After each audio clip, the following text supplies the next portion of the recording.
اعوذ بالله من الشیطان الرجیم. بسم الله الرحمن الرحیم.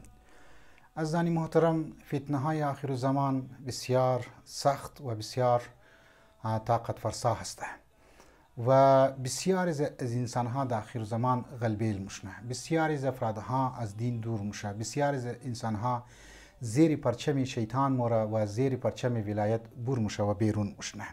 امام علی علیه السلام از زبان مبارک رسول خدا صلی الله علیه و آله و سلم چند نشانی را بیان مونه که ما در خدمت شما امیتر ترتیب وایز بیان مونم. یکی نابالغ ها زود کسته بالغ مشه یا بالغ معلوم مشه.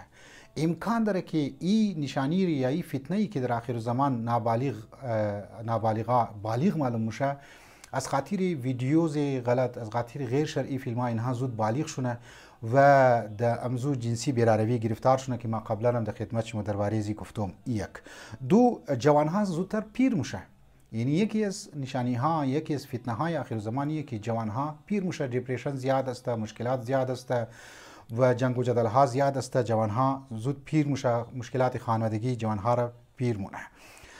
و سیمنه ای که مردم طرف بیراروی که است زیاد موره و امو بیراروی را سنت خیال مونه. یعنی ایره امو یک عقیده های ما برای خود جور مونه، یک رسم و رواج های جور مونه. امو رسم و رواج ها را یک حصه دین که است خیال مونه، حصه اسلام خیال مونه. وقتی که در خلافی زو رسم و رواج هایش یگو صحیح رسم و رواج ماد، این صحیح را غلط خیال مونه، او را از خود صحیح خیال مونه.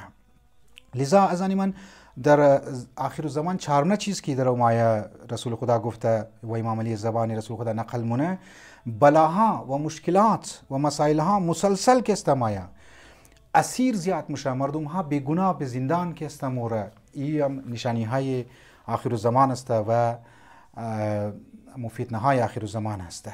5، مردم دین را یاد میگیره نه برای خدا، علم را یاد میگیره. 6، نه برای اعمال.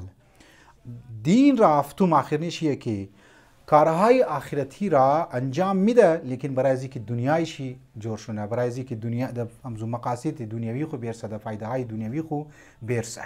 لذا از من مو باید توجه داشته باشی که از فتنه های آخر زمان خداوند متعال مورد حفظ و امان خو بیله و چاره بجز اینیه که مو زیر پرچم اهل بیت بای، زیر پرچم ولایت بای، زیر پرچم امام علی علیه السلام بای و مخصوصا در این زمان که امام زمان علیه السلام زیاد مو توسل برقرار کنی، متصل شونی و ازو کمک بخوایی که در زی فتنه ها مو محفوظ کسته بمنی.